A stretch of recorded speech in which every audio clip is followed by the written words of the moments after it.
আমরা লাস্ট পার্টে দেখেছিলাম জিয়ান আর্থি স্পিরিট পিল পেয়ে গিয়েছিল, তাই সে তাড়াতাড়ি করে একটি পর্বতের উপর চলে আসে।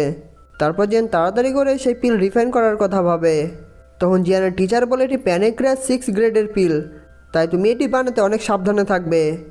আর এই পিল যখন তুমি রিফাইন করবে এর মধ্যে থেকে অনেক বেশি ওরা বের হবে। আর এই পিল রিফাইন করার সময় তুমি একটু দূরে থাকবে যাতে তুমি আহত না হয়ে যাও। তারপর টিচার রিংয়ের মধ্যে থেকে একটি ফার্নেস বের করে এবং সেই ফার্নেসের মধ্যে সেই ইনগ্রিডিয়েন্টগুলো দিয়ে দেয়। তারপর টিচার তার চিলিং ফ্লেম দিয়ে সেই পিল রিফাইন করতে শুরু করে দেয়। তখন টিচার জিয়ানকে বলে এই পিল রিফাইন করার জন্য আমাদের স্টেপ বাই স্টেপ রিফাইন করতে হবে, তাই তুমি প্রতিটি স্টেপে মনোযোগ দিবে এবং সতর্ক থাকবে। তারপর টিচার তার ফ্লেম দিয়ে পিল রিফাইন করতে শুরু করে। জিয়ানের টিচার প্রত্যেকটি পিলকে চেক করতে থাকে।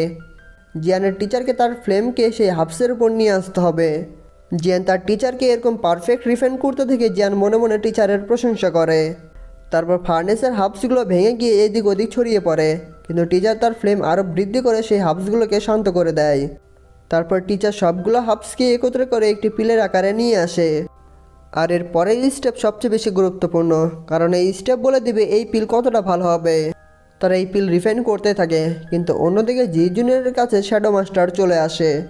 তখন শ্যাডো মাস্টার জি জুনিয়রকে বলে জিয়ানের ফাদারের নিখোঁজ হওয়ার কথা প্যাট্রিয়ট জেনে গিয়েছে, আর জিয়ানের ফাদার নিখোঁজ হয়েছে সেই জেড ক্রিস্টালের কারণেই।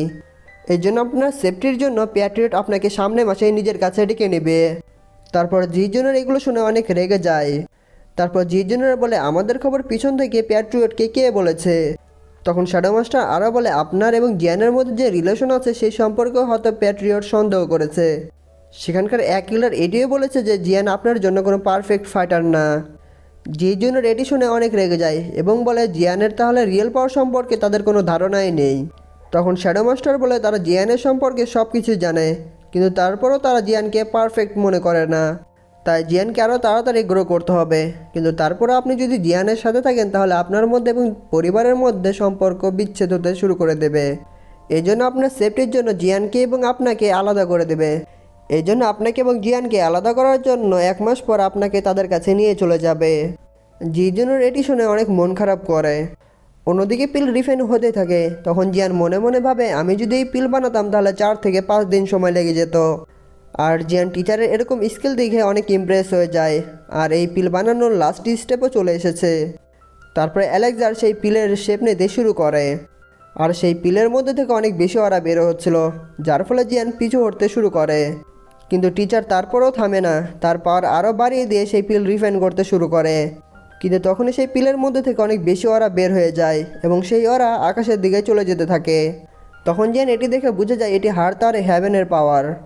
জিয়ান এই পিলের অরার কারণে ভয় পেয়ে যায় এবং মনে মনে ভাবে ইনার কলেজের ইল্ডাররা যেন এই অরা দেখতে না পায়। অন্যদিকে আমরা 2 জন ইল্ডারকে চেস খেলতে দেখতে পাই এবং তারা হ্যাংফ্যাং সম্পর্কে কথা বলছিল এবং তারা বলে হ্যাংফ্যাং 6 লেভেলের অ্যালকেমিস্ট এবং তার কাছে অনেক বিশেষ ধরনের হ্যাভেনলি ফ্লেম রয়েছে। তারা এগুলো সম্পর্কে কথা বলছিল, কিন্তু তখনই সেখান থেকে একজন ইল্ডার সেখান থেকে চলে যায়। আরেক ইল্ডার বুঝতেই পারে না ফার্স্ট ইল্ডার গেম ছেড়ে কোথায় চলে গেল। অন্যদিকে আমরা হ্যাংফ্যাংকে দেখতে পাই যে তার বাড়ির বারান্দায় কিছু একটা পড়ছিল। তখন হ্যাংফ্যাং বুঝে যায় আশেপাশে অনেক স্ট্রং পাওয়ার রয়েছে, আর স্ট্রংরা কোনো 6 লেভেলের অ্যালকেমিস্ট্রি তৈরি করতে পারে, আর এই স্ট্রংরা ইনার কলেজ থেকে এখানে আসছে। তখন হ্যাংফ্যাং মনে মনে ভাবে এই ওরা ইনার কলেজের মধ্যে অ্যালকেমি তৈরি করছে না তো। অন্যদিকে এই 6 লেভেলের অ্যালেক্সার তৈরি হয়ে যায় এবং টিচার এই পিল বানানোর জন্য অনেকটা আহত হয়ে গিয়েছিল। তারপর জিয়ান তার টিচারকে বিশ্রাম নিতে বলে। আসলে এই পিলের নিজস্ব স্পিড পাওয়ারও রয়েছে, এই জন্য জিয়ান যখন সেই পিলকে ধরতে থাকে তখন সেই পিল তাকে ডজ করতে শুরু করে। কিন্তু জিয়ানের টিচার সেই পিলকে সহজেই ধরে ফেলে এবং তারা সেখান থেকে চলে যাওয়ার ডিসাইড করে। কিন্তু তখনই সেই ফার্স্ট ইল্ডার সেখানে চলে আসে এবং বলে এখানে যেই থাকো না কেন তুমি বের হয়ে আসো, কারণ তুমি এখানে অ্যালকেমিস্টের কোনো কিছু বানিয়েছিলে। ইল্ডার এত ভালো করে কথা বলছিল কারণ এটি 6 লেভেলের অ্যালেক্সার পিল, আর ফার্স্ট ইল্ডার অনুযায়ী এই অ্যালেক্সার পিল যে বানিয়েছে সে অনেক পাওয়ারফুল ফাইটার। কিন্তু জিয়ান তার সামনে কখনোই যেতে চায় না, তাই সে লুকিয়েই থাকে। কিন্তু জিয়ান সামনে একটু যেতেই শুরু করবে, কিন্তু তার পায়ের কারণে আওয়াজ সৃষ্টি হয়। তারপর ইল্ডার এটি শুনে নেয় এবং সেখানে যেতেই যাচ্ছিল, কিন্তু তখন সেখান থেকে 2টি পাখি বের হয়ে আসে। তখন ইল্ডার মনে মনে ভাবে সেই আওয়াজটি হয়তো এই পাখিরাই করছিল, তাই সেই ইল্ডার সেখান থেকে চলে যায়। তারপর জিয়ান প্যানম্যান গ্রুপে ফিরে আসে এবং সেখানে এসে জিয়ান জিয়াকে দেখতে পায়। জিয়ানের কাছে তার হাবসগুলো আবার রিফাইন করতে এসেছিল। জিয়া তার ভয় চেঞ্জ করে ইল্ডারের আওয়াজে জিয়ানের সাথে কথা বলেছিল, এই কারণে জিয়ান ভয় পেয়ে যায়। তারপর জিয়ান এবং গিয়া ভেতরে যেতে শুরু করে এবং জি জুনিয়র জিয়ানকে আসতে দেখে অনেক খুশি হয়ে যায়।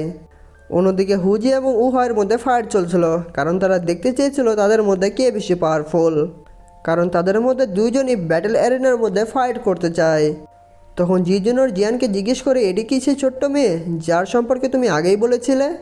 অন্যদিকে হুজি এবং উহায়ের মধ্যে অনেক ডেঞ্জারাস ফাইট হচ্ছিল এবং তারা দুইজনই দুইজনকে হারাতে চাইছিল। কিন্তু তখন এই হুজি একটি ট্রিক ইউজ করে এবং বলে, জি জুনিয়র তোমার কি হয়েছে? আর এটি বলা মাত্র উহাও জি জুনিয়রের দিকে তাকায়, যার ফলে উহায়ের মনোযোগ অন্যদিকে চলে যায়।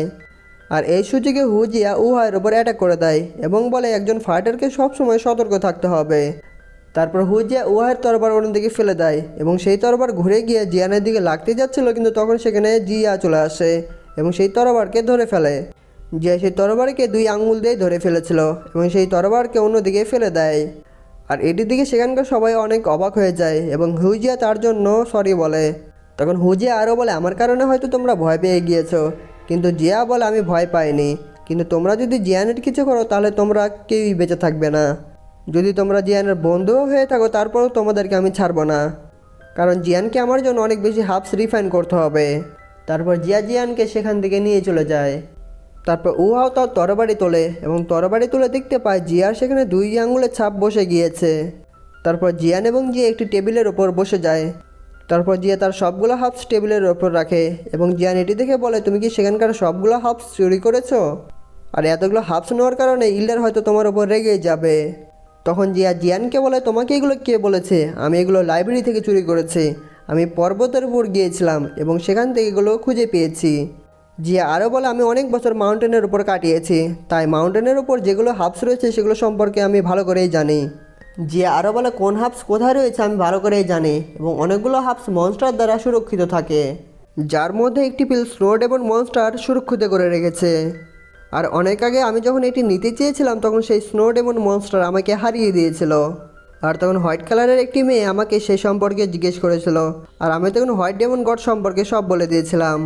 তখন জিয়ান বুঝে যায় হ্যাংউ জিয়ার কাছ থেকে জেনেছিল আর্থকোর ফায়ার সম্পর্কে। তারপর জিয়ান জিয়াকে বলে, আমি রাতে এই হাবসগুলো রিফাইন করব।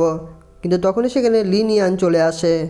লিনিয়ান গেটের কাছে বসে অনেক সময় পার করে দিয়েছে, এই জন্য সে অনেক বিরক্ত হয়ে গিয়েছিল, তাই সে জিয়ানের সাথে ফাইট করার জন্য এখানে এসেছে।